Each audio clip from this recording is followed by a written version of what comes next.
ในថ្ងៃនេះដែលបានមានឱកាសក្នុងការចូលមកថ្វាយបង្គំព្រះអង្គជាថ្មីម្ដងទៀតហើយក៏ចង់អរគុណសម្រាប់ការអធិដ្ឋានដល់ពួកយើងដែរក្នុងការធ្វើដំណើរ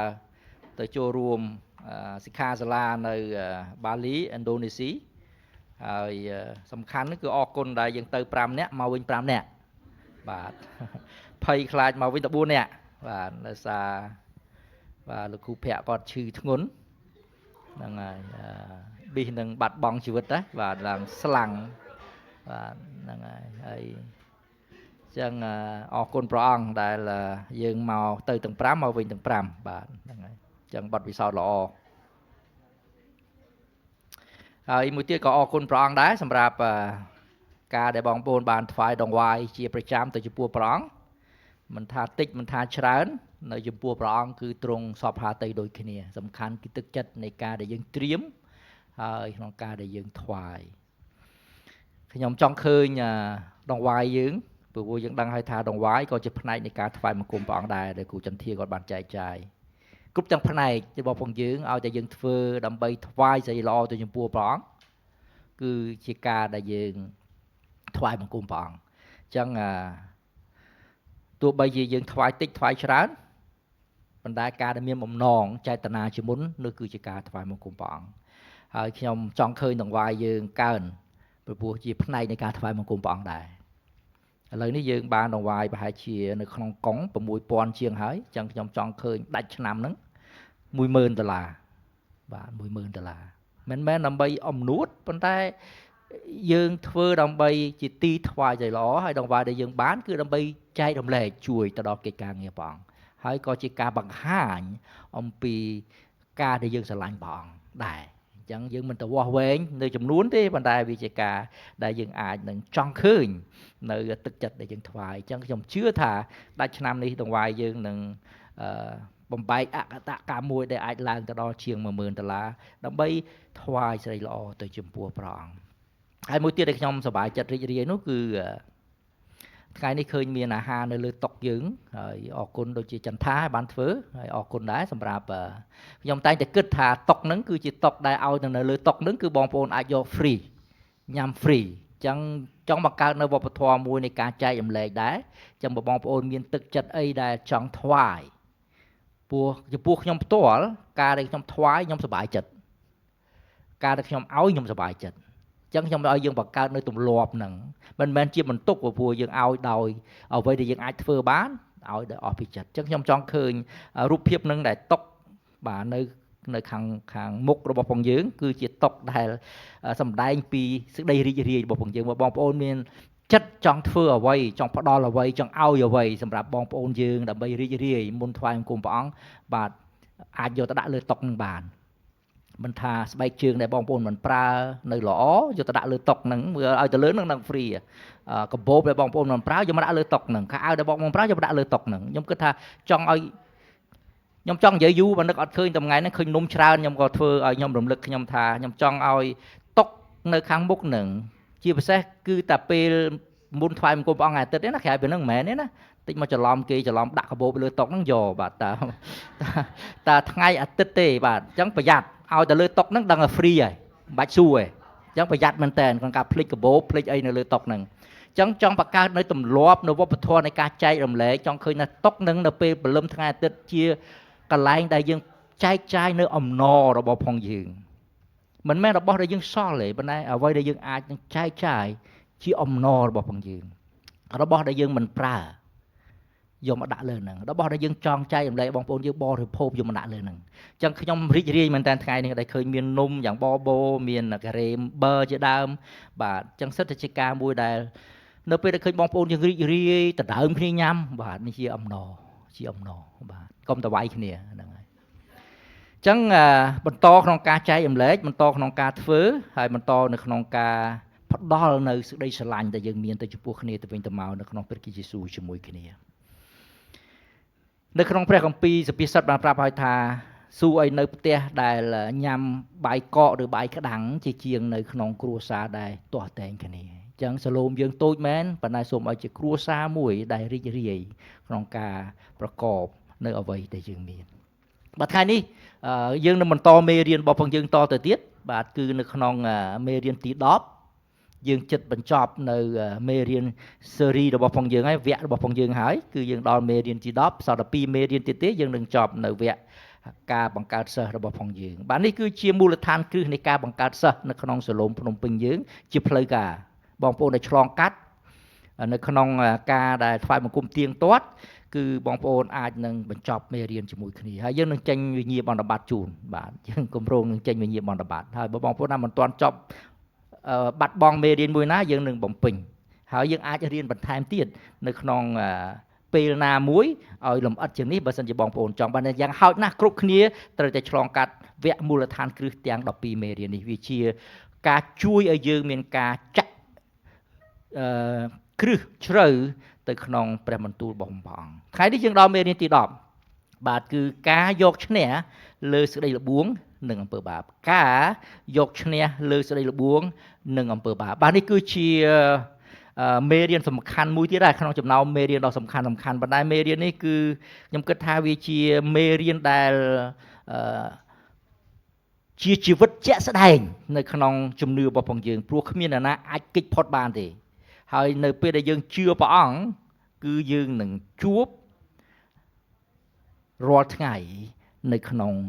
ជីវិតរបស់ផងយើងអញ្ចឹងហើយបានជាសូមឲ្យយើងយកចិត្តទុកដាក់ក្នុងការពិនិត្យមើលហើយដែលខ្ញុំនឹងសង្ខេបឲ្យសាមញ្ញក្នុងមេរៀនយើងលម្អិតច្រើនខ្ញុំនឹងសង្ខេបឲ្យសាមញ្ញដើម្បីអាចនឹងយល់ដឹងហើយប្រើវាដើម្បីទប់ទល់នៅក្នុងសេចក្តីល្បួងហើយនឹងអំពើបាបដែលយើងជួបប្រទះនៅក្នុងជំនឿប្រចាំថ្ងៃរបស់ផងយើងទាំងអស់គ្នាចាំបើសិនបងប្អូនមានប្រាំងពីអាចបើកជាមួយខ្ញុំនៅក្នុងក្រឹត្យខ្សែទី1ជំពូក10ខ13ហើយនឹងយ៉ាកុបជំពូក4ខ7ខ្ញុំអានជូនដំបូងនៅក្នុងក្រឹត្យខ្សែទី1ជំពូក10ខ13ក្រឹត្យខ្សែទី1ជំពូក10ខ13ត្បិតគ្មានសេចក្តីល្បួងណាកើតដល់អ្នកណាក្រៅពីសេចក្តីល្បួងដែលត្រូវខាងមនុស្សលោកទេរីឯព្រះទ្រង់ក៏ស្មោះត្រង់ដែរទ្រង់មិនឲ្យកើតមានសេចក្តីល្បួងហួសកម្លាំងអ្នករាល់គ្នាឡើយគឺនៅវេលាណាដែលត្រូវល្បួងនោះទ្រង់ក៏រៀបផ្លូវឲ្យជិះរួចដើម្បីឲ្យអ្នករាល់គ្នានឹងទ្រាំបានបាទយ៉ាកុបជំពូក4ខ7យ៉ាកុបជំពូក4ខ7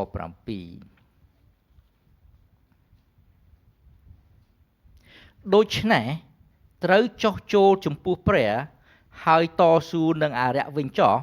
នោះវានឹងរត់ចេញពីអ្នករាល់គ្នាទៅសូមអធិដ្ឋានជាមួយខ្ញុំព្រះបិតាយើងខ្ញុំសូមចូលមកចំពោះព្រះអង្គថ្វាយពេលវេលានេះនៅក្នុងការដែលខ្ញុំនឹងសិក្សាព្រះបន្ទូលព្រះអង្គសូមអំណាចនៃព្រះវិញ្ញាណទ្រង់ដែលគង់នៅក្នុងចំណោមយើងខ្ញុំដែលទ្រង់បានសន្យាថានឹងដឹកនាំយើងខ្ញុំពន្យល់យើងខ្ញុំថ្ងៃនេះខ្ញុំសូមបើកគំនិតបើកចិត្តហើយបង្រៀនដល់យើងខ្ញុំទាំងអស់គ្នាតាមរយៈចំណងជើងនៃការឈ្នះសេចក្តីល្បួងនិងអំពើបាបនេះដើម្បីយើងខ្ញុំអាចយកទៅប្រើប្រាស់ប្រចាំថ្ងៃនៅក្នុងជីវិតរបស់យើងខ្ញុំទាំងអស់គ្នាយើងខ្ញុំត្រូវការព្រះអង្គត្រូវការបើកចិត្តត្រូវការបើកសម្ដែងត្រូវការការបញ្យល់ឲ្យយើងខ្ញុំអាចនឹងទទួលបាននៅអ្វីដែលយើងខ្ញុំចង់រៀននៅថ្ងៃនេះហើយយើងខ្ញុំសូមសេចក្តីនេះក្នុងព្រះនាមព្រះម្ចាស់ព្រះយេស៊ូវគ្រីស្ទអាមែនបាទដូចខ្ញុំបានប្រាប់ហើយថាគ្រប់គ្នាគឺនឹងជួបនៅសេចក្តីល្បួងមិនថាយើងជាកុមារយើងជំទង់យុវជនវ័យកណ្ដាលចាស់យ៉ាងណាក៏ដោយឲ្យតែយើងមានជំនឿនៅក្នុងព្រះអង្គគឺយើងជួបនៅសេចក្តីល្បួងអ្នកដែលគេអត់ជឿព្រះគេថាជួបនៅការលំបាកនៅក្នុងជីវិតប៉ុន្តែចំពោះយើងវាលើសជាជាងការលំបាកយើងរាប់ថាអាការលំបាកទាំងអស់នឹងឯងវាសេចក្តីល្បួងអ្វីក៏ដោយដែលនាំឲ្យយើងឃ្លាតចេញឆ្ងាយអំពីជំនឿឬក៏ឃ្លាតចេញឆ្ងាយអំពីការដែលយើងស្រឡាញ់ព្រះអង្គអានឹងសិតតែជាសេចក្តីល្បួងហើយយើងដឹងហើយថានៅពេលដែលយើងជឿព្រះអង្គគឺយើងคล้ายទៅជាសត្រូវរបស់ផងអរិយការពីយើងមិនទាន់ជឿព្រះអង្គយើងជាមិត្តរបស់អរិយមិនថាអ្នកនោះកាន់សាសនាអីទេនៅក្នុងโลกនេះក្រៅអំពីជំនឿនៅលើតួអង្គព្រះគ្រីស្ទជំនឿដែលជួយឲ្យគេបានសង្គ្រោះរួចពីបាបអ្នកនោះនៅក្រៅអំណាចសាតាំងទាំងអស់មិនថាគ្រីស្ទានក៏ដោយស្ដាប់ឲ្យបានណាមិនថាអ្នកនោះថាខ្លួនអាចជាគ្រីស្ទានក៏ដោយឲ្យតែគេអត់នៅក្នុងជំនឿនៃការបានសង្គ្រោះ ដោយព្រះគុណតាមរយៈព្រះលហិតនៃព្រះអម្ចាស់ព្រះយេស៊ូវគ្រីស្ទជឿទុកចិត្តថាព្រះអង្គតែមួយគត់ដែលអាចជួយយើងឲ្យរួចពីបាបផ្ដល់ឲ្យយើងនូវជីវិតអស់កលចរិតនាំយើងទៅនគរឋានសួគ៌ក្រៅពីជំនឿនេះគឺនៅក្រោមការដឹកនាំសាតាំងទាំងអស់សូម្បីតែអ្នកនោះថាខ្លួនឯងជាគ្រីស្ទានក៏ដោយម្ដងទៀតអ្នកណាក៏ដោយដែលអត់មានជំនឿដែលជឿថាសេចក្តីសង្គ្រោះបានមកដោយព្រះគុណតាមរយៈព្រះអង្គម្ចាស់ព្រះយេស៊ូវគ្រីស្ទដែលបានសង្កត់នៅលើឈើឆ្កាង3ថ្ងៃរស់ឡើងវិញហើយយើងបានផ្ទេរការទុកចិត្តរបស់ព្រះយើងទៅចំពោះព្រះអង្គសមការអត់ទោសបាបរបស់ព្រះអង្គហើយទទួលព្រះអង្គជាព្រះអង្គសង្គ្រោះនៅក្នុងជីវិតយើងទទួលបាននូវជីវិតអស់កលចរិតជឿថាទ្រង់ផ្ដល់យើងជីវិតអស់កលចរិតរងចាំថ្ងៃដែលទ្រង់យាងមកនឹងលើកយើងទៅនៅនគរឋានជាមួយព្រះអង្គក្រៅពីជំនឿហ្នឹងគឺអ្នកនោះនៅក្រោមអំណាចរបស់សាតាំងមិនថាអ្នកនោះជាសាសនាអីជឿទៅលើអីឬក៏អត់មានសាសនាឬមួយក៏សូម្បីតែថាខ្លួនជាគ្រីស្ទានក៏ដោយឲ្យតែអត់នៅក្នុងរូបមន្តដែលខ្ញុំនិយាយមិញហ្នឹងអញ្ចឹងជីវិតជួបនៅការលំបាកដូចគ្នាមិនថាយើងជាគ្រីស្ទបរិស័ទឬមិនគ្រីស្ទបរិស័ទប៉ុន្តែចំពោះយើងដែលជាគ្រីស្ទបរិស័ទការមួយដែលយើងរាប់លើសជាងការលំបាកគឺយើងរាប់ថាជាសេចក្តីល្បួងពាក្យថាសេចក្តីល្បួងគឺសំដៅទៅលើអ្វីក៏ដោយដែលនាំឲ្យយើងចេញឆ្ងាយពីជំនឿអ្វីក៏ដោយដែលនាំឲ្យយើងឈប់ស្រឡាញ់ព្រះអង្គនិយាយចេះឃ្លាតចេញឆ្ងាយអំពីសេចក្តីព្រះអង្គនោះឯងគឺជាសេចក្តីល្បួងអាចជាការលបងលោអាចជាសេចក្តីល្បួងពីព្រោះអីពីព្រោះខ្ញុំបាននិយាយមិញហើយថាកាលណាយើងអត់នៅក្នុងព្រះគ្រីស្ទយើងនៅក្រោមអរិយពីមុនយើងជាមិត្តរបស់ផងអរិយសាតាំងក្រោយពីយើងបានជឿព្រះអង្គយើងคล้ายទៅជាមិត្តរបស់ព្រះវិញយើងជាមិត្តរបស់សាតាំងហើយយើងជាសត្រូវរបស់ផងព្រះអង្គប៉ុន្តែនៅពេលដែលយើងបានជឿព្រះអង្គយើងคล้ายជាមិត្តរបស់ផងព្រះអង្គយើងคล้ายទៅជាសត្រូវរបស់សាតាំងអញ្ចឹងចំពោះព្រះទ្រង់ស្រឡាញ់មនុស្សលោកទោះបីយើងជាសត្រូវចំពោះព្រះអង្គក៏ដោយប៉ុន្តែព្រះអង្គអត់ដែលមកធ្វើបាបយើងទេព្រះអង្គតែងតែរត់រកយើងស្វែងរកយើងអំពាវនាវធ្វើស្ដីល្អជាច្រើនដើម្បីហៅយើងពីព្រោះយើងជាស្នាព្រះហស្ថរបស់ព្រះអង្គបង្កើតប៉ុន្តែយើងវិញចេញពីព្រះអង្គអញ្ចឹងព្រះអង្គប្រើវិធីល្អទោះបីជាពេលខ្លះវាមើលឃើញថាអាក្រក់ប៉ុន្តែជាវិធីល្អដើម្បីឲ្យយើងវិលបែរមករកព្រះអង្គអញ្ចឹងនៅពេលដែលវិលបែរមករកព្រះអង្គយើងคล้ายទៅជាសត្រូវរបស់សាតាំងប៉ុន្តែសាតាំងវាខុសពីព្រះអង្គវាអត់ដែលប្រើវិធីល្អដើម្បីនាំយើងទៅវាទេវាប្រើតែវិធីអាក្រក់ចឹងហើយបានជានៅក្នុងយ៉ូហាន 10:10 បានប្រាប់ថាព្រះមកដើម្បីផ្ដល់ជីវិតពេញបរិបូរណ៍ប៉ុន្តែអរិយវាមកដើម្បីលួចឆក់ប្លន់បំផ្លាញសម្លាប់ចឹងវាប្រច្រាស់គ្នាចឹងសេចក្តីល្បួងគឺជាផ្នែកមួយនៃការដែលយើងជួបប្រទះរាល់ថ្ងៃប៉ុន្តែលើសជាងគ្រាន់តែជីវិតនៃការជួបរាល់ថ្ងៃអរិយវាបានប្រើសេចក្តីល្បួងនឹងឯងដើម្បីចង់បំផ្លាញនៅជីវិតនៃសេចក្តីជំនឿរបស់ផងយើងទាំងអស់គ្នាហើយគ្មានអ្នកណាមួយជៀសផុតពីសេចក្តីល្បួងទេឲ្យតែយើងជឿព្រះអង្គព្រោះដូចខ្ញុំនិយាយមិញចឹងយើងមិនជឿព្រះក៏យើងជួបការលំបាកអត់ទេសូម្បីយើងអត់ជឿព្រះក៏យើងជួបការលំបាកដែរគ្មានអ្នកណាមួយកិច្ចផុតទេតែនៅពេលដែលយើងជឿព្រះអង្គការមួយដែលលើសជាងគ្រាន់តែការលំបាកគឺជាសេចក្តីល្បួងនេះឯងអញ្ចឹងហើយបានជាព្រះគម្ពីរបានប្រាប់ជាច្រើនអំពីវិធីសាស្ត្រនៃការធ្វើម៉េចដើម្បីយើងអាចនឹងជៀសផុតអំពីសេចក្តីល្បួងបានសេចក្តីល្បួងអាចកើតឡើងតាមរយៈកំហឹងតាមរយៈការលោភលន់តាមរយៈការចំណែនតាមរយៈអំនួតនិងបំណងប្រាថ្នាផ្សេងដែលវាចង់អូសទាញយើងចេញអំពីជំនឿ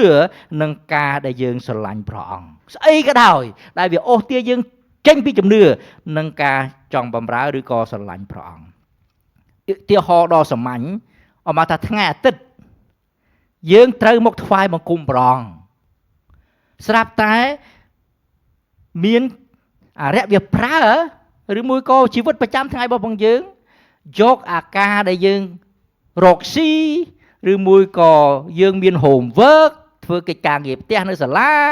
មិត្តភ័ក្តិបបួលយើងដើរលេងឬមួយកិច្ចការងារអ្វីដែលវាអាចដោះស្រាយបានប៉ុន្តែយើងអត់ព្រមជ្រើសរើសមកថ្វាយបង្គំព្រះអង្គយើងជ្រើសរើសទៅធ្វើតាម អ្វីដែលរារាំងមិនឲ្យយើងមកថ្វាយបង្គំព្រះអង្គអានឹងគឺជាស្ដីល្បួងហើយអញ្ចឹងថ្ងៃនេះយើងនឹងមើលថាតើយើងទប់ទល់យ៉ាងម៉េចបានឧទាហរណ៍ខ្ញុំលើកទឹកចិត្តឲ្យយើងមានអ្វីចែករំលែកមកដាក់លើតុក្នុងការដែលយើងអាចចែករំលែកដល់បងប្អូនដទៃទៀតស្រាប់តែយើងមានចិត្តមួយអញខំប្រឹងធ្វើល្អគ្មានណាអរគុណអញម៉ាត់សោះអញខំប្រឹងធ្វើល្អដូចគ្មានណាគេយកចិត្តទុកដាក់តិចសោះខំប្រឹងធ្វើល្អអស់លុយឡើងមិនចេះតិចហើយបែរជាមានលឺពាក្យអវិជ្ជមានណាមួយដែលរកមកប្រើថាអីអត់ឆ្ងាញ់ទេបំធ្វើឲ្យច្រើនជាងនឹងអីជាដើមឧទាហរណ៍ណាធម្មតាកាលណាធ្វើវាតែមានការប៉ះទង្គិចទេអញ្ចឹងអារៈវាឃើញចន្លោះហ្នឹងវាចាប់ដើមចូលនៅក្នុងគំនិតយើងខំប្រឹងធ្វើល្អប៉ុណ្្នឹងហើយនៅតែអត់មានអ្នកសរសើរនៅតែមិនមានអ្នកដែលមកអរគុណនៅតែមានការរិះគន់ជប់ធ្វើបាទអញ្ចឹងអារៈវារកឱកាសណាដើម្បីនឹងបំផ្លាញយើងអានឹងជាស្ដីល្បួងធ្វើឲ្យសេចក្តីស្រឡាញ់ដែលយើងចង់កើននៅចំពោះព្រះអង្គកើននៅក្នុងការបម្រើកើននៅក្នុងការជួយដល់ដទៃបែរទៅជាបង្អាក់នៅសេចក្តីល្អដែលយើងចង់ធ្វើក្នុងកិច្ចការងារបម្រើព្រះអង្គអានឹងក៏ជាស្ដីល្បួងដែរអញ្ចឹងបានជាថ្ងៃនេះយើងនឹងមើលថាតើយើងអាចទប់ទល់យ៉ាងម៉េចបានហើយពេលខ្លះមានស្ដីល្បួងលើសនឹងទៀតច្រើនយ៉ាងនេះទៀតខ្លាំងយ៉ាងនឹងទៀតដែលព្រះគម្ពីរបានប្រាប់ទៅដល់យើងអញ្ចឹងខ្ញុំចង់ប្រាប់នៅចំណុច3យ៉ាងដែលជួយឲ្យយើងអាចគេចផុតអំពីស្ដីល្បួងបានមានន័យថាយើងនៅតែជួបប៉ុន្តែយើងអាចគេចឈ្នះនៅស្ដីល្បួងនឹងបានទី1តាមរយៈការដែលយើងមើលនៅក្នុងក្រឹត្យខ្សែទី1របស់ផងយើងចំពុក10ខ13បានប្រាប់ថាបិទគ្មានសេចក្តីល្បួងណាកើតដល់អ្នករាល់គ្នាក្រៅពីសេចក្តីល្បួងដែលត្រូវខាងមនុស្សលោកទេអូខេសូមសម្គាល់ដោយសារព្រះទ្រង់ល្អទ្រង់ជ្រាបទ្រង់ដឹងថាយើងជាណាព្រះគម្ពីរបានពណ៌នាប្រាប់ជាស្រេចហើយអ្វីដែលយើងមានទំនុកចិត្តនោះគឺថាយើងនឹងជួបស្ដីល្បួងគ្រប់គ្នានឹងជួបស្ដីល្បួងប៉ុន្តែព្រះបានរៀបចំទុកជាមុនហើយបានប្រាប់យើងជាមុនថាគ្មានស្ដីល្បួងណាដែលត្រូវខាងមនុស្សទេមែនទេក្រៅពីស្ដីល្បួងដែលត្រូវខាងមនុស្សគឺចង់មានន័យថាគ្មានស្ដីល្បួងទេវតាគ្មានស្ដីល្បួងព្រះស្ដីល្បួងដែលទ្រង់អនុញ្ញាតឲ្យកើតឡើងចំពោះយើងគឺត្រូវទៅតាមអ្វីដែលយើងជួបប្រទះប្រចាំថ្ងៃវាអត់លើសអ្វីដែលជាស្ដីល្បួងរបស់ផងមនុស្សទេចង់មានន័យអញ្ចឹងមានន័យថាព្រះអង្គដឹងពីសមត្ថភាពយើងដែលថាបើសិនជាយើងពឹងទៅលើព្រះអង្គបើសិនជាយើងយល់អំពីស្ដីល្បួងហ្នឹងគឺគ្មានកម្រិតស្ដីល្បួងនោះវាលើសពីសមត្ថភាពរបស់មនុស្សទេព្រះអង្គអនុញ្ញាតឲ្យត្រឹមតែជាសមត្ថភាពរបស់យើងអាចទប់ទល់ទៅបានចង់មានន័យអញ្ចឹងឧទាហរណ៍បងប្អូនប្រឡងថ្នាក់ទី12មិនដែលគេអនុញ្ញាតឲ្យអ្នករៀនថ្នាក់ទី9ទៅប្រឡងថ្នាក់ទី12ទេចង់មានន័យអញ្ចឹងអញ្ចឹងមុខវិជ្ជាដែលយកមកប្រឡងគឺយើងត្រូវតែរៀនដល់ថ្នាក់ទី12អត់អាចយកថ្នាក់ទី9ឬមួយក៏ថ្នាក់ទី7ទៅប្រឡងថ្នាក់ទី12លុះត្រាអ្នកនោះវាប្រកែកលើសពីចំណេះដឹងរបស់ផងមនុស្សព្រះទ្រង់ជ្រាបថាយើងជាមនុស្សយើងនឹងជួបស្ដីល្បួងអញ្ចឹងការដែលទ្រង់អនុញ្ញាតគឺមានន័យថាទ្រង់អនុញ្ញាតតែក្នុងកម្រិតមនុស្សលោកគឺយើងអាចនឹងទ្រាំទ្រវាបានមិនលើសអំពីសមត្ថភាពនៃការទ្រាំទ្ររបស់ផងយើងនោះឡើយទី1ដែលយើងមានទំនុកចិត្តគឺថាព្រមនឹងមិនអនុញ្ញាតឲ្យមានស្ដីល្បួងណាលើសជាងស្ដីល្បួងរបស់មនុស្សទេកុំឲ្យនិយាយថាស្ដីល្បួងនោះធំពេកខ្ញុំទ្រទ្រង់មិនរួចទេមិនមានទេឲ្យតែយើងទុកចិត្តទៅចំពោះព្រះអង្គចង់មានទេអញ្ចឹងព្រះអង្គជ្រាបថាយើងអាចទប់ទល់វាបានមួយទៀតដែលយើងអាចទុកចិត្តនៅចំពោះព្រះបន្ទូលព្រះអង្គគឺថារីឯព្រះទ្រង់ស្មោះត្រង់ដែរទ្រង់មិនឲ្យកើតស្ដីល្បួងលើសកម្លាំងអ្នករាល់គ្នាឡើយទី1គឺព្រះអង្គឲ្យស្ដីល្បួងណាដែលក្នុងកម្រិតមនុស្សទី2ដែលយើងអាចទុកចិត្តនោះគឺថាទ្រង់ស្មោះត្រង់នៅចំពោះយើងហើយទ្រង់ជ្រាបអំពីកម្លាំងរបស់ផងយើងម្នាក់ម្នាក់ទី1ព្រះអង្គនិយាយពីមនុស្សប៉ុន្តែទី2ព្រះអង្គនិយាយអំពីយើងម្នាក់ម្នាក់ថាកម្រិតនៃការដែលយើងអាចទប់ទល់បានហ្នឹងកម្រិតណាអញ្ចឹងអត់ដូចគ្នាបានទេការដែលយើងទុកចិត្តទី1គឺស្ដីល្បួងហ្នឹងមិនលើសពីស្ដីល្បួងផងមនុស្សទេទី2គឺមិនលើសអំពីកម្លាំងរបស់ផងយើងនោះឡើយពួកយើងមានកម្លាំងខុសៗគ្នា មានសមត្ថភាពខុសៗគ្នាមានជំនឿខុសៗគ្នានៃ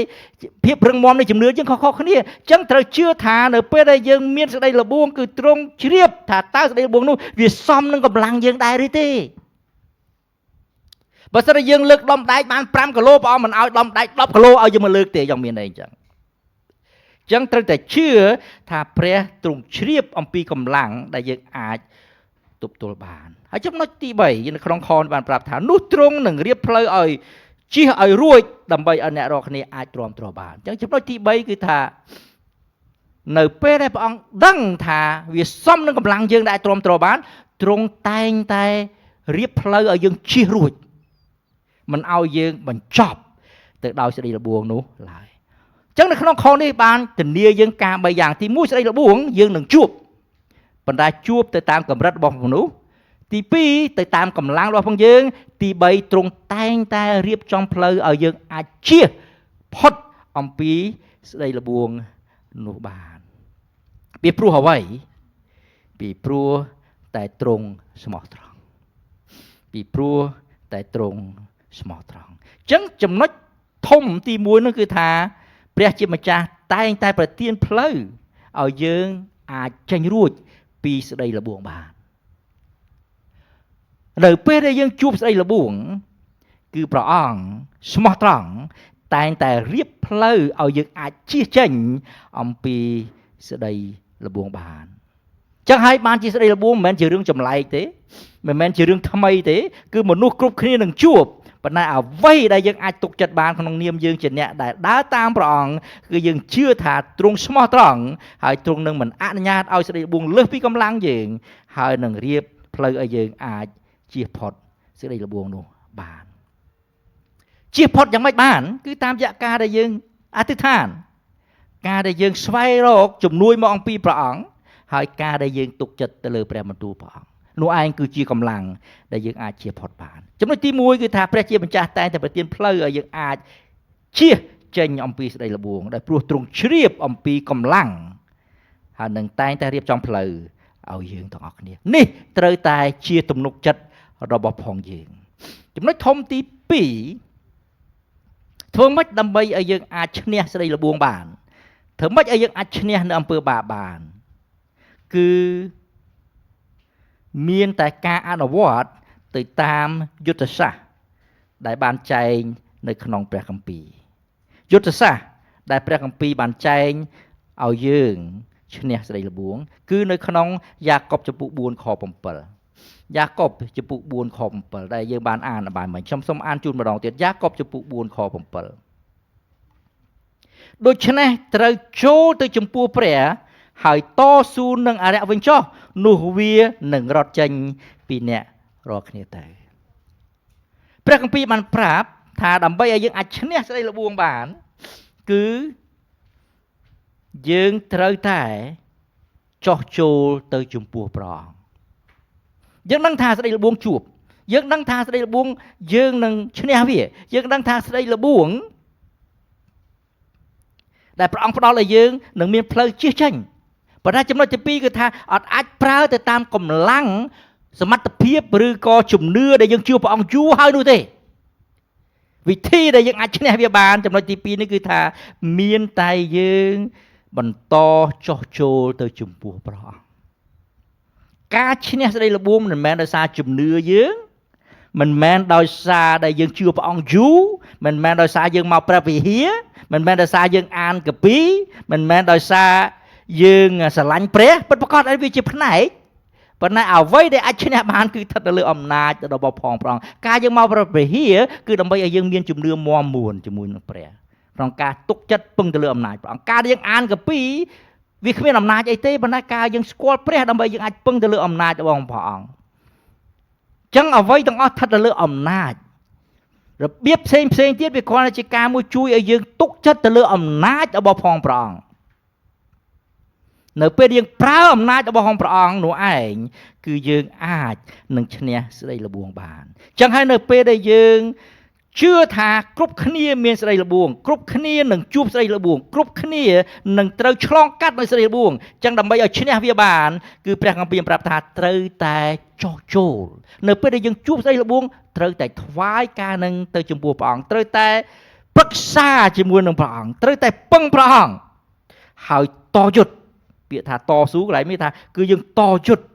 ប្រយុទ្ធជាមួយនឹងសេរីល្បួងនោះវានឹងខ្លាចហើយនឹងរត់ចេញពីយើងទាំងអស់គ្នាឥឡូវសូមឲ្យខ្ញុំឲ្យចំណុច3តូចព្រះគម្ពីរប្រាប់កន្លែងនេះថាឲ្យយើងតយុទ្ធហ្នឹងមិនមែនមានន័យថាឲ្យយើងប្រើនៅអំណាចនិងកម្លាំងរបស់ផងយើងទេប៉ុន្តែពាក្យថាតយុទ្ធនេះមានន័យថានៅពេលដែលយើងដឹងថាសេចក្តីល្បួងនោះវាខ្លាំងសេចក្តីល្បួងនោះវាកំពុងមកប្រយុទ្ធជាមួយយើងអញ្ចឹងសូមឲ្យខ្ញុំឲ្យឧទាហរណ៍3ពាក្យថាតយុទ្ធ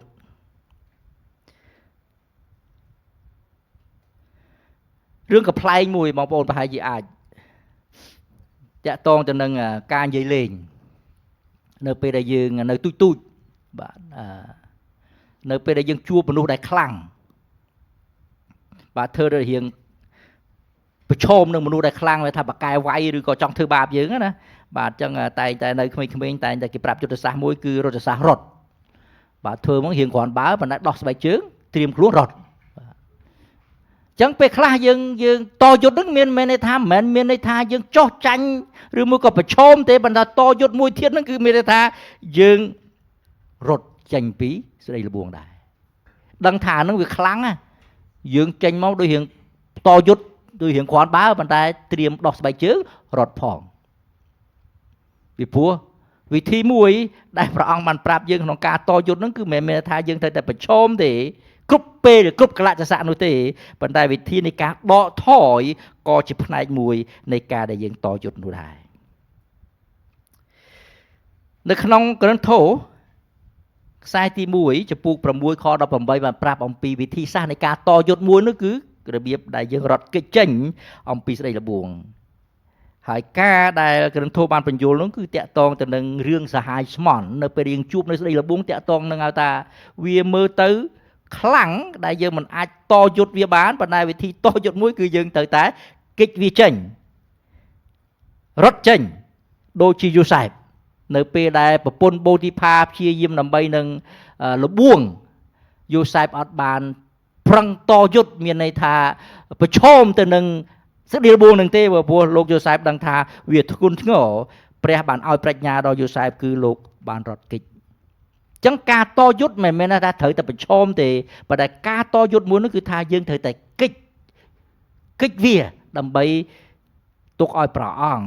ទ្រង់ជាអ្នកប្រយុទ្ធជាជាងយើងប្រើនៅរបៀបរបស់ផងយើងអញ្ចឹងពាក្យថាតយុទ្ធមិនមែនថាគ្រប់ទាំងស្ដីល្បួងត្រូវតែតយុទ្ធដោយប្រឈមទៅនឹងស្ដីល្បួងនោះទេតយុទ្ធមួយនោះគឺមានថាយើងតយុទ្ធដោយជំនឿប៉ុន្តែយើងរត់គេចចេញ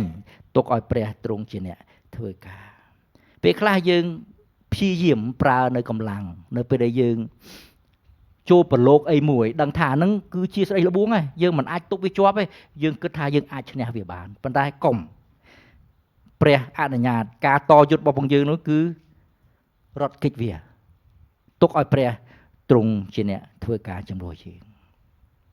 ចំណុចទី2នៃការតយុទ្ធមានថាជាការដែលយើងតស៊ូឈរមាំមួននៅក្នុងសេចក្តីជំនឿរបស់ផងយើងអរិយវិទ្យាយាមបោកបញ្ឆោតដោយការកុហកនិងការសង្ស័យប៉ុន្តែចំពោះយើងគឺការតស៊ូនឹងអរិយគឺមានថាយើងនៅតែឈរមាំមួននៅក្នុងសេចក្តីជំនឿយើងមិនអនុញ្ញាតឲ្យការបញ្ឆោតការកុហកការសង្ស័យដែលអរិយវាមកលបងយើងមកចូលនៅក្នុងគំនិតឬចិត្តរបស់ផងយើងនោះឡើយយើងបន្តពឹងផ្អែកទៅលើព្រះអង្គបដិសេធនឹងការកុហកនិងការសង្ស័យនោះវានឹងរត់ចេញពីយើងខ្ញុំតែនឹកចាំពីបងប្អូនដែលមិនទាន់ជឿព្រះអង្គខ្ញុំបានប្រាប់ហើយថាអរិយវាឃុំក្រងគំនិតយើងចិត្តយើងដើម្បីយើងអាចបំបែកវាបានតោះយើងតស៊ូព្រោះវាកុហកយើងហើយជឿព្រះធ្វើអីវាដូចជាអស្ចារ្យពេកហើយវាមិនដែលណាព្រះមួយអាចអត់ទោសមនុស្សគ្រប់គ្នាបានទេ mình đai na pre hay na dương nè thưa so ông nè ở tôi dương vì mình đai na ông ở cha rồi hô tôi đo ai đang bằng cao nữa vậy vậy tao ba nuôi thế chỉ ca có họ thưa dương song sài chẳng bao giờ để dương mình prom cho mua muốn làm bay bạch chăng bằng bay ta ca có họ bao giờ tăng nuôi thế dương nâng thật nơi làm sủng biết tao bảo phòng vì nơi ca có họ tao bảo phòng vì đó đại ca có họ tao bảo vì tiết pe khai dương chưa bằng cái viên nơi ta có họ đấy thưa dương song sai từ lời ca ở cha bảo phòng song sai từ lời ca cột cung bong bong song sai từ lời ca chui bong bong trong viên mình to có họ nó không cầm nứt bong dương to tới tiết hai bao giờ để dương mình to chút nó không chùm nưa ban muôn thả đời nơi không phần niêm prai su dương ai chứ nè dương ai nâng mình miên ca song sai dương nâng mình ai chưa tới ca họ nổi dương nâng lẹ nâng không ăn tẹt rồi bỏ phong về chẳng hai ban chia lục giặc có banประโยชน์thà to su nơi bây miên ca song sai miên ca họ đang mua chùm nưa phong dương thời tạiประโยชน์cho muôn nó không xây chùm nưa rồi bỏ phong dương vìผู้miên chưa bỏ ăn khla trao cho năm nơi bây miên rương ca lang nó không chịu song saiให้อดชมมอมูลในขนมปลองไปคลาชีวิตยังชีวิตชมในการละมาไอ้หมวยคว้าขาดคอมเรียนให้ในตะบล็อกทะเลเตียดคอมทั่วการละอให้ในแต่เกมันตัวยืงเตียดไปคลายังทั่วไว้มวยได้เกิดทาทรงพระองค์ทาสมองช่วยพันธะโดยชีรัตพอลอดบานจังทั่วยังมีการซองไซแต่เลยจุ่มเนื้อระบบฟังยืงจังให้บานเชียตรึกดังทานนี่ชีสได้ระบวงตรึกแต่พรังต่อสู้ประยุทธ์ก็มาเอาการซองไซนังการก็họบอกซาตังเช่นเนี่ยแต่เลยจำเนื้อระบบฟังยืงดูลายไอ้จำนวนที่ใบดำใบยังไอ้ต่อสู้แต่ชั่วระยะบานคือการปึงไปแต่เลยแปรมันตูวงพระองค์เชียนนิปึงไปแต่เลยแปรมันตูพระองค์เชียนนิสมใบแต่พระเยซูเนื้อเป็นตรงเยี่ยมออกผ่านได้ตรงก็ตรฉลองกัดจะได้ระบวงโดยขี้ได้ปัญหาเอาไว้ในพระเยซูปราคือตรงปราแปรมันตูระบบฟองพระองค์ตรงตายในเยธาเมียนจะได้ใจตกหมอกทาเมียนจะได้ใจตกหมอกทาหายตรงปราแปรมันตูพระองค์เจ้าพระสันจีบแปรได้เยี่ยมออกผ่านได้นี่จูบจะได้ระบวงจ่อยืงเชี่ยวไว้ได้นั่นมันจูบจะได้ระบวงได้หายพระสันจีบพระเยซูตรงปราแปรมันตูนำไปตบตุลหนังแร่จ่อยืงจีใส่ได้ยืงเหมือนปราแปรมันตูนำไปตบตุลหนังแร่จังให้บานจีตำเรือไอกรีบอสัตสกอลแปรมันตูพระองค์เป้ขยมทั่วดำนาเตออันตรจิตพิจารณาไปยมเตอมันเนี่ยเองเตอจมูกครัวซาโกนขยมเตอแต่พี่เยี่ยมมือแผ่นตีครัวเองมือการนายนวมเตอนาเพลนาเมาหมานเจงเมาหมานกีฬาจุนหอจังขยมเตอปลาเตอเจเตอดังบำจังจังเตออัดเก่าเลยปัญหาเราไปขยมเตอจีครมได้เมียนเนี่ยเจขยมอดได้ยมเธอมันดังvà nhầm ăn nhạt này chết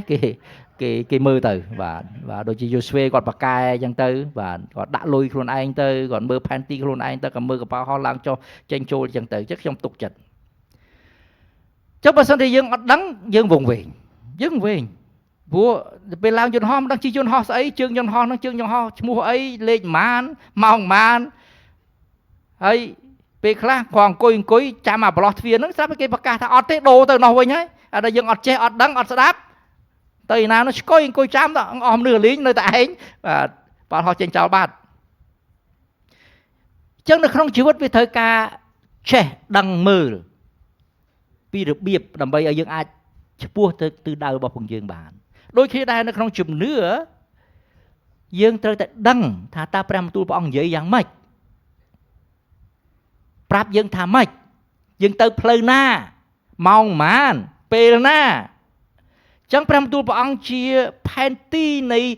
chỉ vứt khăn ai chùm nữa làm bây chui dương ở đằng ông pi từ đầu này ca đã dương tới nó cô than xua dương tới Bali Indonesia គឺយើងត្រូវឆ្លងកាត់សិង្ហបុរីសម្រាប់3ម៉ោងបានយើងឡើងទៅមកវិញយើងត្រូវមកតាមម៉ាឡេហើយមកខ្មែរប៉ុន្តែស្រាប់តែគេប្រាប់ថាឥឡូវនេះកប៉ាល់ហោះគេបដូរត្រូវគេងមួយយប់នៅម៉ាឡេស្អែកឡើងមកយើងត្រឡប់មកអញ្ចឹងបើសិនជាយើងអត់តាមដានព័ត៌មាននេះយើងអត់ដឹងថាអូទិសដៅមកខ្មែរមិនដល់ទេមិនដឹងជាវល់ចេញទៅណានៅបាត់អស់ហើយចឹងទៅឋានសួគ៌ដូចគ្នាដែរយើងដឹងថាយើងទៅនគរឋានសួគ៌ប៉ុន្តែដើម្បីទៅនគរឋានសួគ៌បានព្រះអង្គបានទុកព្រះបន្ទូលជាផែនទីនៃជំនឿឲ្យយើងដឹងថាមុនទៅតែយើងគួរដើរយ៉ាងម៉េច របៀបណានឹងជួបអីខ្លះមានស្អីដែលវាមានការផ្លាស់ប្ដូរនៅក្នុងជីវិតយើងព្រះបន្ទូលព្រះអង្គបានប្រាប់យើងផ្លូវដែលនាំយើងទៅឋានសួគ៌របៀបនៃការរស់នៅតម្រង់ទិសនៃការដែលយើងអាចឆ្ពោះទៅរកទិសដៅរបស់ផងយើងឥឡូវនេះយើងកំពុងតែធ្វើដំណើរទៅទាំងអស់គ្នាអញ្ចឹងគ្រប់គ្នាត្រូវតែពឹងទៅលើផែនទីពឹងទៅលើព័ត៌មាននៃការប្រកាសរបស់ផងព្រះអង្គនៅក្នុងព្រះបន្ទូលរបស់ផងព្រះអង្គអញ្ចឹងហើយបានជាគ្រីស្ទបរិស័ទតម្រូវឲ្យយើងពឹងទៅលើព្រះបន្ទូលព្រះអង្គកុំឲ្យថាអូខ្ញុំជឿព្រះខ្ញុំមានជំនឿមាំមួនណាមិនបាច់អានកាពីទេមិនបាច់យល់ខកាពីទេច្រឡំហើយអត់ទេព្រោះគ្មានអ្នកណាជួយអ្នកណាបានទេបានតែប្រាប់បានតែណែនាំប៉ុន្តែខ្លួនយើងត្រូវតែចេះដឹងពឹងទៅលើព្រះបន្ទូលផ្ទាល់ខ្លួនផងដែរយើងអាចជួយបានប៉ុន្តែមិនដូចខ្លួនយើងនៃការដែលយើងស្គាល់ព្រះបន្ទូលដោយខ្លួនឯងនោះទេដូចខ្ញុំបាននិយាយមិញអញ្ចឹងហើយថាខ្ញុំទៅម្នាក់ឯងខ្ញុំប្រឹងឲ្យយល់ពួកអញ្ចឹងខ្ញុំអាចទៅដល់ទិសដៅប៉ុន្តែបើមានអ្នកទៅជាមួយខ្ញុំទុកចិត្តអ្នកដែលចេះប៉ុន្តែខ្ញុំនៅជាមួយគេរហូតបើមិនអញ្ចឹងទេខ្ញុំនឹងវែងបាទត្រូវតែនៅជាមួយគ្នារហូតអញ្ចឹងដូចគ្នាដែរយើងអាចទុកចិត្តនៅពេលយើងមកព្រះវិហារមានអ្នកជួយគ្នានៅក្នុងក្រុមមានអ្នកជួយគ្នាប៉ុន្តែចំពោះយើងផ្ទាល់ខ្លួននៅពេលដែលអត់មានអ្នកណានៅជុំវិញយើងត្រូវតែដឹងដែរត្រូវតែចេះដែរដើម្បីឲ្យយើងទប់ទល់នឹងស្ដីលបួងបានហើយយើងដឹងអំពីទិសដៅដែលយើងត្រូវទៅហើយយើងអាចទៅដល់ទិសដៅរបស់ផងយើងហើយការដែលយើងអាចទៅដល់ទិសដៅរបស់យើងបានគឺការពឹងផ្អែកទៅលើព្រះបន្ទូលព្រះអង្គផ្ទាល់ខ្លួននេះឯងការយើងអាចឈ្នះស្ដីលបួងបានស្គាល់ព្រះបន្ទូលព្រះអង្គផ្ទាល់ខ្លួននេះឯងហើយបើសិនជាយើងមិនយ៉ាងដូចនេះទេយើងត្រូវការជួយគ្នាដូចខ្ញុំនិយាយមិញអញ្ចឹងជួយគ្នាអញ្ចឹងខ្ញុំលើកទឹកចិត្តឲ្យយើងចូលក្នុងក្រុមតូចក្រុមបង្កើតសិស្សការរៀនកពីព្រោះនៅពេលដែលយើងទៅខ្លួនឯងមិនទាន់រួចទេយើងមិនត្រូវចេះទេយើងត្រូវពឹងគេពឹងបានតាមរយៈការចូលរៀនព្រះបន្ទូលព្រះអង្គជាមួយនឹងក្រុមតូចក្រុមបង្កើតសិស្សឬមួយក៏អ្វីផ្សេងដែលពួកជំនុំយើងបានបង្កើតឡើងបាទយើងមានក្រុមតូចយើងមានក្រុមតាមវ័យយើងមានការរៀនកពីយើងមានការជួបជុំនៅផ្ទះហ្នឹងជាការមួយជួយគ្នាក្នុងការយើងអាចនឹងដើរឆ្ពោះទៅទីដៅរបស់ផងយើងទាំងអស់គ្នាបានគ្រប់គ្នាត្រូវតែពឹងទៅលើព្រះបន្ទូលកុំអួតថាយើងប្រកែយើងជឿព្រះអង្គយូរយើងចេះព្រះបន្ទូលព្រះអង្គច្រើនមិនថាសិស្សសាលាកាពីអីក៏ដោយអង្គុយលើព្រះបន្ទូលព្រះអង្គដេកលើព្រះបន្ទូលព្រះអង្គជុះលើព្រះបន្ទូលព្រះអង្គប៉ុន្តែចេញពីសាលាកាពីមកគឺជួបស្ដីលបួងខ្លាំងជាងអ្នកដែលមិនរៀនកពីផងអញ្ចឹងយើងត្រូវការពឹងទៅលើព្រះបន្ទូលព្រះអង្គជានិច្ចគ្រប់កលៈសៈនៅក្នុងជីវិតរបស់ផងយើងបាទចំណុចទី3ធំការដែលយើងតយុទ្ធចំពោះនឹងស្ដីលបួងគឺមិនត្រូវតយុទ្ធតែម្នាក់ឯងទេយើងត្រូវតែតយុទ្ធជាមួយគ្នាកុំប្រយុទ្ធជាមួយស្ដីលបួងតែម្នាក់ឯងកុំអួតថាខ្លួនឯងប្រកែព្រះម្ចាស់ទ្រង់មិនបានត្រាស់ហៅយើងឲ្យនៅឯកាទេព្រះអង្គត្រូវការបងប្អូននៅក្នុងព្រះគ្រីស្ទដើម្បីយើងអាចអធិដ្ឋានលើកទឹកចិត្តនិងជួយមើលការខុសត្រូវគ្នាទៅវិញទៅមកចាំបើខ្ញុំតែងតែនិយាយថាចូលស្រឡាញ់គ្រួសារសឡូមទៅយើងជាគ្រួសារគ្រីស្ទបរិស័ទយើងជាគ្រួសារដែលជួយគ្នាទៅវិញទៅមកយើងមិនអាចពឹងទៅលើម្នាក់ឯងក្នុងការតយុទ្ធចំពោះស្ដីលបួងនោះទេអរិយវាព្យាយាមគៀងយើងឲ្យនៅឆ្ងាយម្នាក់ឯងដូចជាយើងធ្លាប់មើលសัตว์រឿងសัตว์មុននឹងសัตว์ខ្លាវាស៊ីអាសัตว์តូចវាអត់ទៅស៊ីក្នុងហ្វូងទេគឺវាព្យាយាមគៀងឲ្យអាសัตว์នឹងមួយដាច់តម្លៃវាឯងមកវាស៊ីសូម្បីអាសัตว์នឹងខ្សោយជាងវាក៏ដោយក៏វាអត់ស៊ីក្នុងហ្វូងដែរគឺវាតែងតែគៀងសិនអញ្ចឹងអរិយវាដូចគ្នាវាប្រើយុទ្ធសាស្ត្រដូចគ្នាវាមុននឹងលបួងបងប្អូនមុនបំបីបងប្អូនចេញពីព្រះអង្គបានវាគៀងបងប្អូនសិនធ្វើឲ្យស្អប់គ្នាធ្វើឲ្យខ្ជិលមកព្រះវិហារធ្វើឲ្យខ្ជិលប្រកបយូរវាតបាក់លេបក្រឹបចឹងហើយបានជាពេត្រុសប្រាប់ថាអរិយវាក៏វ៉ែលវាចង់តបាក់អនណាដែលវាអាចតបាក់លេបបានចឹងវាអត់អាចតបាក់ក្នុងហ្វូងបានទេវានឹងគៀងចឹងហើយបានខ្ញុំលើកទឹកចិត្តថាចូលកំលែងក្នុងការជួបជុំគ្នាថ្វាយបង្គំព្រះអង្គប្រកបគ្នាមិនបានក្រុមតូចមិនបានក្រុមធំក៏បានក្រុមតូច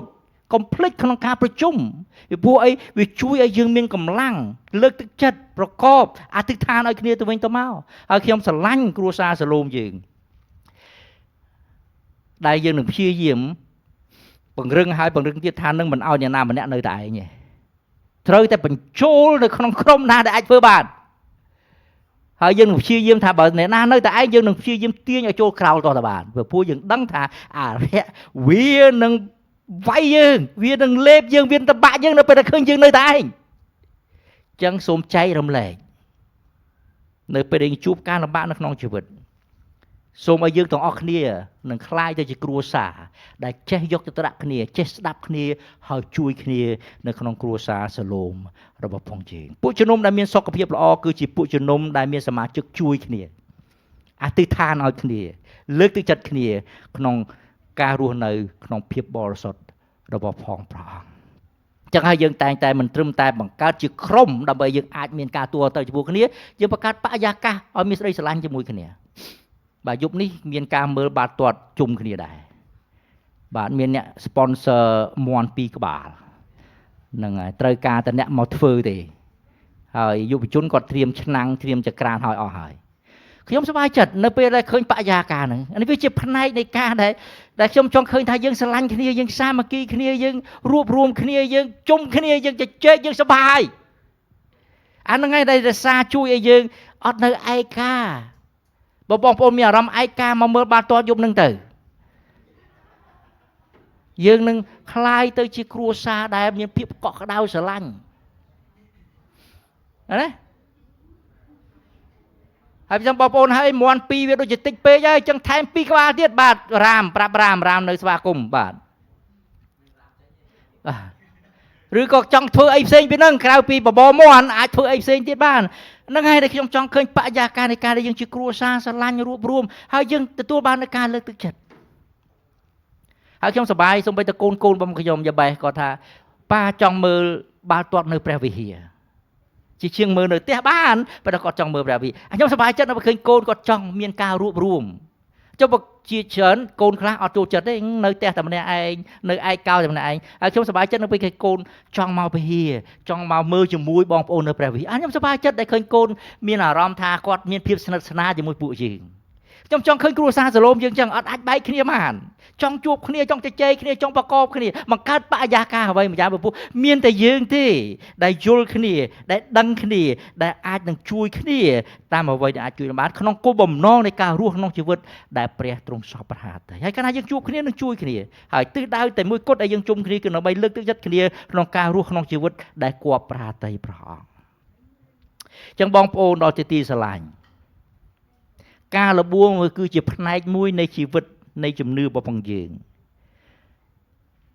ចឹងហើយបានជាយើងត្រូវតែមានភារកិច្ចនៃការយកឈ្នះវាមិនមែនដោយកម្លាំងរបស់ផងយើងប៉ុន្តែដោយការទុកចិត្តលើភាពស្មោះត្រង់របស់ផងព្រះអង្គពេលខ្លះយើងប្រឈមមែនប៉ុន្តែការប្រឈមរបស់យើងតាមរយៈការរត់គេចចេញអំពីស្ថានភាពដែលនាំឲ្យយើងធ្វើអំពើបាបតស៊ូជាមួយវាគឺអរិយដោយជំនឿមាំមួននៃការដែលយើងពឹងផ្អែកទៅលើព្រះបន្ទូលព្រះអង្គសូមឲ្យយើងម្នាក់ៗដែលជាអ្នកជឿ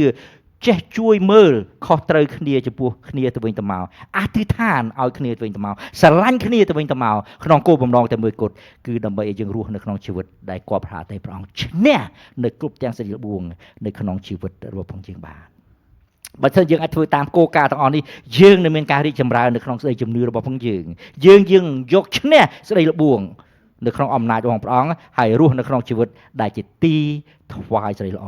ទៅចំពោះព្រះអង្គម្ចាស់នៃយើងសូមអធិដ្ឋានជាមួយខ្ញុំព្រះបិតាសូមថ្វាយព្រះកិត្តិនាមស្រីល្អ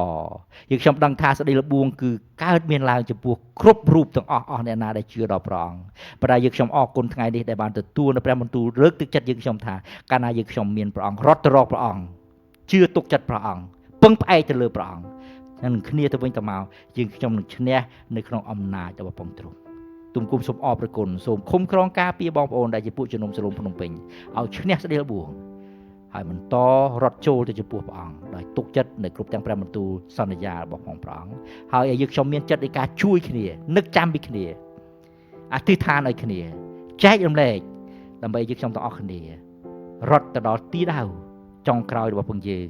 គឺជានគរឋានសួគ៌ដែលទ្រង់រៀបចំសម្រាប់យើងទាំងអស់គ្នាអរគុណព្រះអង្គសូមស្ដីស្រឡាញ់របស់ទ្រង់ពោពេញនៅក្នុងដួងចិត្តយើងខ្ញុំហើយអនុវត្តទៅចំពោះគ្នាទៅវិញទៅមកនៅក្នុងព្រះគុណរបស់ព្រះអង្គទុំគុំសូមថ្វាយបងប្អូនយើងខ្ញុំទាំងអស់គ្នាដែលក្នុងព្រះនាមព្រះម្ចាស់ព្រះយេស៊ូវគ្រីស្ទអាមែន